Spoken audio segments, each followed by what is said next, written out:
এই জায়গাটা এখন দেখতে খুবই শান্ত, কিন্তু জোসন রাজবংশের সময় এখান থেকে প্রশাসনিক কাজ চালানো হতো।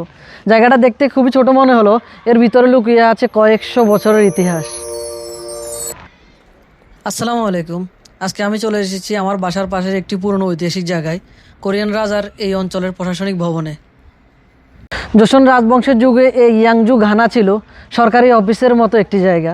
এখান থেকে আশেপাশের পুরো এলাকার প্রশাসনিক কাজ করা হতো। জমি, কর আর রাজকীয় আদেশের সব বিষয় এখানেই পরিচালিত হতো। তখন কিন্তু ইয়াংজু ছিল উত্তর সিউলের একটি এলাকা।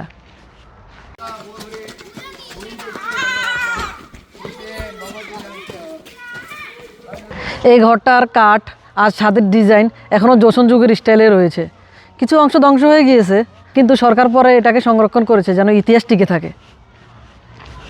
এখানে দাঁড়িয়ে আমার মনে হচ্ছে আমি যেন কয়েকশো বছরের আগের কোনো একটা সময়ের ভিতরে চলে গেছি। এমন জায়গায় আমার খুবই ভালো লাগে।